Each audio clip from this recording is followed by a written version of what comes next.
this is Prakshi and you are watching BioLearnum. As you can see on your screen पर दिख रहा है तुम्हें फाइलम टीनोफोरा. So बच्चों आज फाइलम टीनोफोरा को इस वीडियो सेशन के अंदर हम पढ़ने वाले हैं.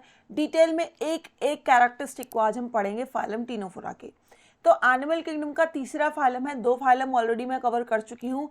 एनिमल किंगडम के नाम की एक playlist you can C on my channel और उसके अंदर ऑलरेडी 2 वीडियोज़ प्रेजेंट हैं. Okay, so we are dealing with third phylum, that is phylum Ctenophora. Without any further delay, let's begin with the video.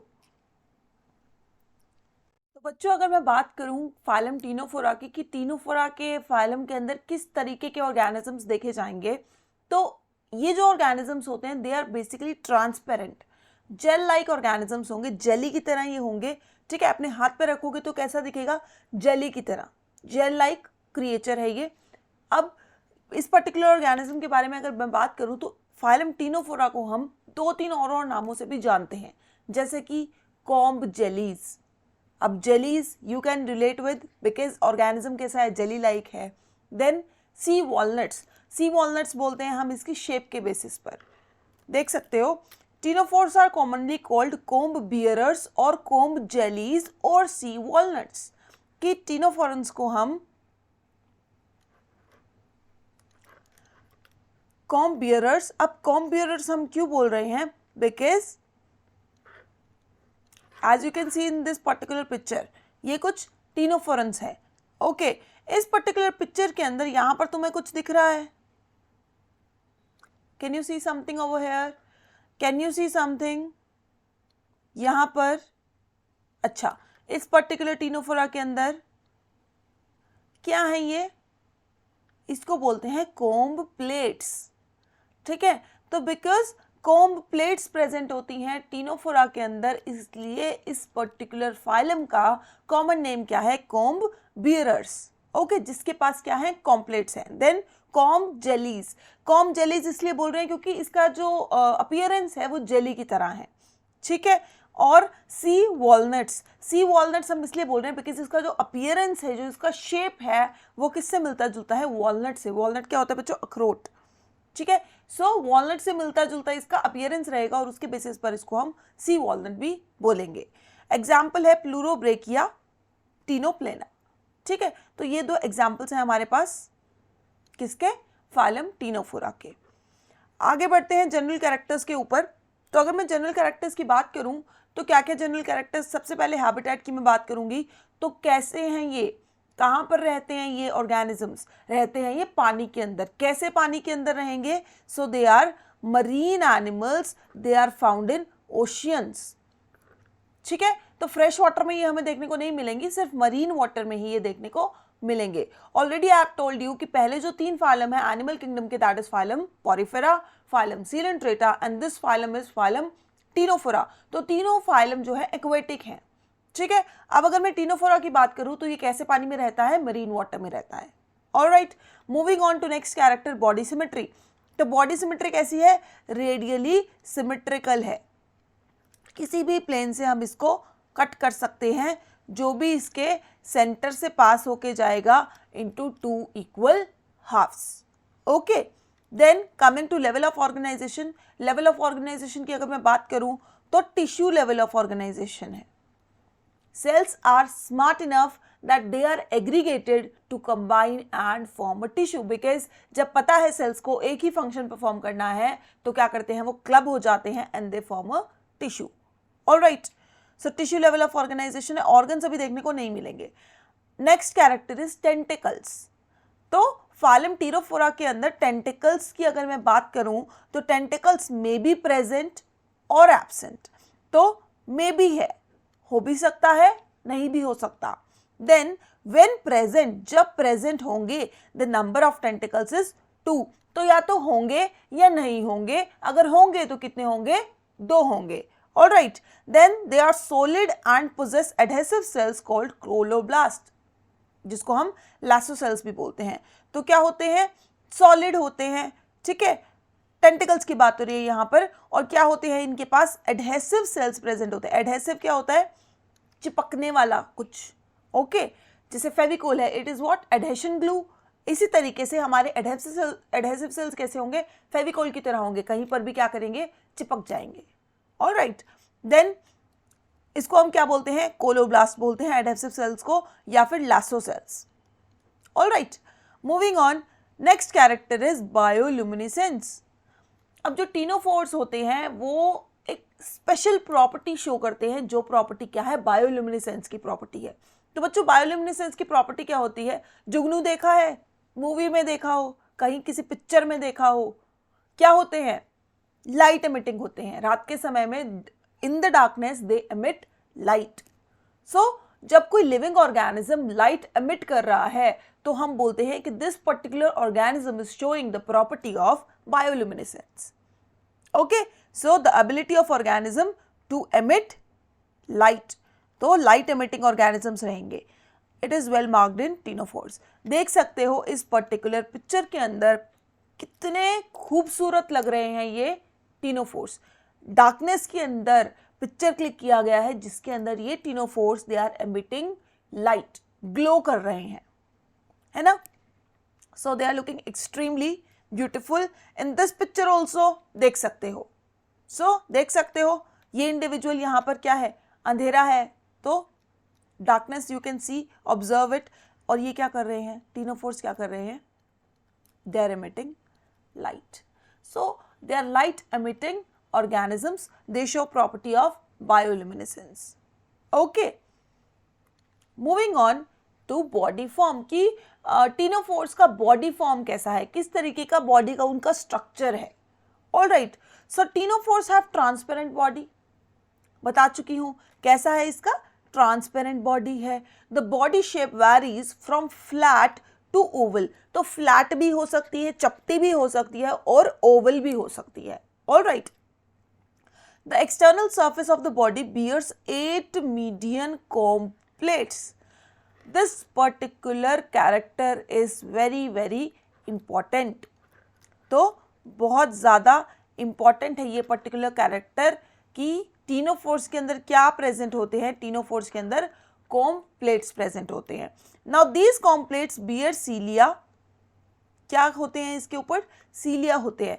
तो comb plates किसको बोल रहे हैं, ये पर्टिकुलर डायग्राम तुम्हारी एनसीईआरटी का डायग्राम है, ठीक है। एनसीईआरटी के अंदर ये पिक्चर गिवन है टीनोफोरा के अंदर, फाइलम टीनोफोरा के अंदर, और ये किसका एग्जाम्पल है, प्लूरोब्रेकिया का एग्जाम्पल है, ठीक है। अब देखो यहाँ पर बच्चों, ये जो ग्रीन कलर का दिख रहा है, दीज आर कॉम्ब प्लेट्स। देख सकते हो इस पर्टिकुलर ऑर्गेनिज्म के अंदर टेंटिकल्स प्रेजेंट है और कितने हैं, 2 हैं। कॉम्ब प्लेट्स प्रेजेंट है, इसको बोलते हैं कॉम्ब प्लेट्स। और ये कॉम्ब प्लेट्स कितनी प्रेजेंट है, 1 2 3 4 5 6 7 8। तो कॉम्ब प्लेट्स कितनी होती हैं, 8 कॉम्ब प्लेट्स होती हैं। ओके, आगे क्या बोल रहे हैं कि इन कॉम्ब प्लेट्स के ऊपर क्या होते हैं, सीलिया होते हैं, which are fused to make these plates ciliated. तो सीलिया प्रेजेंट होंगे इन कॉम्ब प्लेट्स के ऊपर। You can observe this cilia in this particular picture. देख सकते हो सीधे सीधे यहाँ पर दिख रहे हैं, दिख रहे हैं। तो क्या होते हैं, इसकी कॉम्ब प्लेट के ऊपर क्या प्रेजेंट होते हैं, सीलिया प्रेजेंट होते हैं, ठीक है। Then the ciliated comb plates help in locomotion. तो ये जो 8 मीडियन कॉम्ब प्लेट्स प्रेजेंट है टीनोफोर्स के अंदर, इनका क्या फंक्शन है, तो किस चीज में ये काम कर रहे हैं, किस चीज में इनका योगदान है। So they are performing, they are helping in the process of moving, इधर उधर चलने फिरने में इनको हेल्प करती है, लोकोमोशन में इनको हेल्प कर रही है ये। So they are helping in locomotion, तो लोकोमोशन में इनका काम रहेगा। Moving on, आगे चलेंगे जर्म लेयर्स के ऊपर। तो अगर मैं टीनोफोर्स के जर्म लेयर्स की बात करूं, जर्म लेयर्स क्या होती हैं, वो लेयर्स जो एम्ब्रियो की डेवलपमेंट के टाइम पर एम्ब्रियो के अंदर फॉर्म होती हैं, ठीक है। डिपेंडिंग अपॉन, अगर 2 हैं तो हम बोलते हैं कि जर्म लेयर्स 2 हैं, ऑर्गेनिज्म क्या है, डिप्लोब्लास्टिक है। अगर 3 है तो ऑर्गेनिज्म क्या है, ट्रिप्लोब्लास्टिक है, ठीक है। अब यहाँ पर क्या बोल रहे हैं, टीनोफोर्स आर डिप्लोब्लास्टिक एनिमल्स, मतलब कि जर्म लेयर्स कितनी है, जर्म लेयर्स 2 हैं। All right, outer one is known as ectoderm and the inner one is known as endoderm. तो this is ectoderm, outer one ये वाला, this is ectoderm, inner one this is endoderm. Then क्या बोल रहे हैं, अब मैं तुम्हें पहले भी बता चुकी हूं कि जब डिप्लोब्लास्टिक ऑर्गेनिज्म होता है तो एक्टोडर्म और एंडोडर्म के बीच में एक जेलेटिनस लेयर प्रेजेंट होती है जो कि क्या होती है, एसेल्यूलर होती है, उसके अंदर कोई सेल्स प्रेजेंट नहीं रहेंगे। देख सकते हो यहाँ पर क्या है, it is composed of cells, cells है ना यहाँ पर भी अंदर भी हैं, यू कैन सी, बट इस पर्टिकुलर लेयर के अंदर कोई सेल्स प्रेजेंट नहीं है। और ये कहाँ पर प्रेजेंट है, एक्टोडर्म और एंडोडर्म के बीच में प्रेजेंट है। So this particular layer is a gel like layer and acellular. Okay, so mesoglea present, mesoglea क्या है, ये वाली लेयर है तुम्हारी। So this is mesoglea. Okay, और ये मिजोग्लिया क्या करती है, gives jelly like appearance to these animals. तो बच्चों जो अभी बात की मैंने कि ऑर्गेनिज्म कैसा है, कॉम जेलीज बोल रहे हैं, जेल लाइक ऑर्गेनिज्म बोल रहे हैं, ट्रांसपेरेंट बॉडी बोल रहे हैं। तो ये जो जेल जेल जेल हम बोल रहे हैं वो जेली अपीयरेंस कहाँ से आ रहा है, वो आ रहा है मिजोग्लिया से। ऑलराइट, सो ये जो जेल लाइक मिजोग्लिया प्रेजेंट होती है इनके अंदर, यही इनको वो जेली अपीयरेंस प्रोवाइड करेगी। ओके, सो मिजोग्लिया का एक इंपॉर्टेंट फंक्शन हमें देखने को मिला। मूविंग ऑन, आगे चलेंगे डाइजेशन के ऊपर कि इन टीनोफोर्स के अंदर डाइजेशन किस तरीके से होगा। तो digestion is both extra cellular and intracellular. Digestion extra cellular भी देखी जाएगी, मतलब कि सेल से बाहर भी देखी जाएगी और सेल्स के अंदर भी देखी जाएगी, extra cellular and intracellular. Food is captured by the tentacles. तो देख सकते हो यहाँ पर ये जो टेंटिकल्स प्रेजेंट हैं, ये टेंटिकल्स क्या करेंगे, फूड को कैप्चर करेंगे, और फूड को कैप्चर करने के बाद क्या करेंगे, firstly the digestion takes place inside gastrovascular cavity. और जब गैस्ट्रोवैस्कुलर कैविटी के अंदर किसी होलो स्पेस के अंदर डाइजेशन हो रहा है तो वो सेल्स के अंदर तो नहीं हो रहा ना, इसी वजह से हम बोलते हैं कि डाइजेशन इज एक्स्ट्रा सेल्यूलर। और जब फूड वैक्यूल के अंदर डाइजेशन हो रहा है, सो पहले क्या होता है, थोड़ा बहुत डाइजेशन क्या हो जाता है, सेल के बाहर गैस्ट्रोवैस्कुलर कैविटी में हो जाता है। टेंटिकल्स ने खाना खाया, गैस्ट्रोवैस्कुलर कैविटी में भेजा, वहाँ पर क्या हुआ, डाइजेशन हुआ, आधा अधूरा हुआ। आगे का डाइजेशन कहाँ पर होगा, फूड वैक्यूल्स के अंदर होगा। उस पर्टिकुलर प्रोसेस को हम बोलेंगे intracellular digestion. So digestion is partly extra cellular and partly intracellular. Okay, so जो फूड वैक्यूल्स के अंदर हो रहा है that is intracellular. Moving on, कुछ यहाँ पर इंपॉर्टेंट बातें दी गई हैं, सो एक बार इनको देख लेते हैं। क्या लिखा हुआ है, complete type of digestive system is found in ctenophores. तो बच्चों दो तरीके का डाइजेस्टिव सिस्टम पढ़ा था, कंप्लीट एंड इनकम्प्लीट। अभी तक जितने भी फाइलम किए हैं सबके पास इनकम्प्लीट डाइजेस्टिव सिस्टम था। एक ही ओपनिंग प्रेजेंट थी, माउथ का काम भी वही कर रही थी, एनएस का काम भी वही कर रही थी। One way type of digestive system भी बोलते हैं हम इसको। बट टीनोफोर्स के अंदर क्या होता है, टू वे होता है डाइजेस्टिव सिस्टम, मतलब खाना आएगा एक तरफ से और वेस्ट जाएगा दूसरी तरफ से। देख सकते हो यहाँ पर, wait a minute, so you can watch it here. यहाँ ये क्या है, एनल पोर है, ये क्या है, माउथ है। ठीक है, सो माउथ से क्या होगा, खाना अंदर जाएगा और एनस से डाइजेस्ट होकर जो अनडाइजेस्टेड मैटर होगा वो क्या होगा, बाहर निकल आएगा। सो ये क्या है, एक proper complete digestive system present है। So complete type of digestive system is present in ctenophores as two different openings are present in the body, that is mouth and anus. तो दो डिफरेंट ओपनिंग्स प्रेजेंट रहेंगी body के अंदर, mouth का काम करेगी एक, एनस का काम करेगी दूसरी। Skeletal circulatory, then this is written extra, skeletal circulatory and respiratory system are absent. ठीक है, तो स्केलेटल, सर्कुलेटरी और रेस्पिरेटरी सिस्टम, बाकी के जो सिस्टम्स है वो क्या रहेंगे, एब्सेंट रहेंगे। सिर्फ डाइजेस्टिव सिस्टम प्रेजेंट रहेगा और वो क्या रहेगा, कंप्लीट प्रेजेंट रहेगा। Moving on to our last character of ctenophora, that is reproduction. Reproduction के बारे में बात करेंगे। क्या कहा गया है यहाँ पर कि reproduction, sexes are not separate, sexes separate नहीं है, मेल भी वही है, फीमेल भी वही है, मतलब सेक्सुअल रिप्रोडक्शन हो रहा है।